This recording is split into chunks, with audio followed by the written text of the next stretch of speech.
ଓଡ଼ିଶାର ଅଗଣିତ ଜଗନ୍ନାଥ ପ୍ରେମୀ ଭାଇ ଓ ଭଉଣୀମାନଙ୍କୁ ମୁଁ ଶ୍ରୀ ଚୈତନ୍ୟ ରାଉତ ଶୁଭେଚ୍ଛା ଜଣାଉଛି। ଆଜିର ଏ ସ୍ନାନ ପୂର୍ଣ୍ଣିମା ଅବସରରେ ମୋର କବିତା କରୋନାରେ ସ୍ନାନ ପୂର୍ଣ୍ଣିମା ସେମାନଙ୍କ ନିକଟରେ ଉତ୍ସର୍ଗ କରୁଛି। ଆଶା କରେ ସେମାନଙ୍କ ହୃଦୟକୁ ଛୁଇଁବ ନିଶ୍ଚୟ। ସ୍ନାନ ବେଦୀ ସାଜ ସଜା ଦେଖ ହେଉଡ଼ୁଛି ଧ୍ୱଜା, ସ୍ନାନ ପାଇଁ ପହଣ୍ଡିରେ ଜଗତ ନାଥ। ସାଙ୍ଗେ ବଳରାମ ଭାଇ ଭଉଣୀ ସେ ଚାନ୍ଦ ମୁଇଁ, ଆସୁଛନ୍ତି ସୁଦର୍ଶନ ତାଙ୍କ ସହିତ, ଦେଖାଯାଏ କି ଶୋଭାବନ। ଦର୍ଶନେ ଧନ୍ୟ ହେବ ସତେ କି ପ୍ରାଣ, 108 ଗରା ପାଣି ସୁବର୍ଣ୍ଣକୁ ପରୁଆଣି, ଚତୁର୍ଦ୍ଧା ମୂରତି ତହିଁ କରିବେ ସ୍ନାନ। ସର୍ବାଙ୍ଗେ ହରିଚନ୍ଦନ କସ୍ତୁରୀ ତିଳକମାନ, ପାଟ ପୀତାମ୍ବରୀ ଦେହେ ହୋଇ ମଣ୍ଡନ, କଣ୍ଠ ଦେଶେ ମୁକୁତାବଳୀ, କୌସ୍ତୁଭହାର ବକ୍ଷରେ ଉଠେ ଉଜଳି।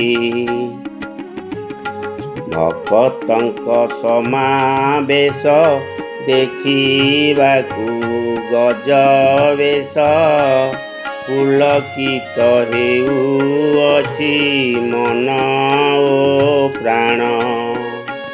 ପବିତ୍ର ହୋଇବ ନେତ୍ର ଦେଖ ଏବେ ସବିଚିତ୍ର, ସତେ କି ମାନବ ଜନ୍ମ ହୋଇବ ଧନ୍ୟ। ମୋହ ମାୟା ମନୁ ତୁଟିବ, ପ୍ରଭୁ ପାଦ ତଳେ ଆତ୍ମା ଲୀନ ହୋଇବ।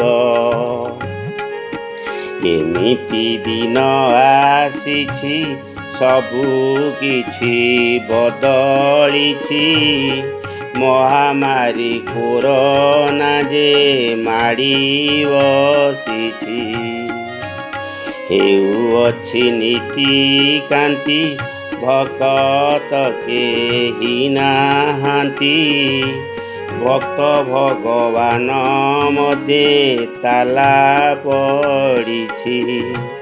ବାରେ ଦୟା କର ହେ ହରି, ମହାମାରୀ କୋରୋନାଟା ଯାଉ ବାହୁଡ଼ି।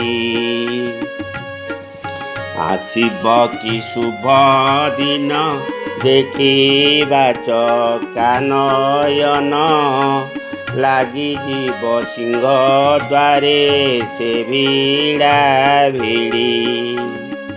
ଗରଜିବ ବେତ ବାଡ଼ି ସେ ମାଡ଼ ଅମୃତ ପରି, ଠେଲା ପେଲା ହୋଇଯିବା ଆଗକୁ ମାଡ଼ି।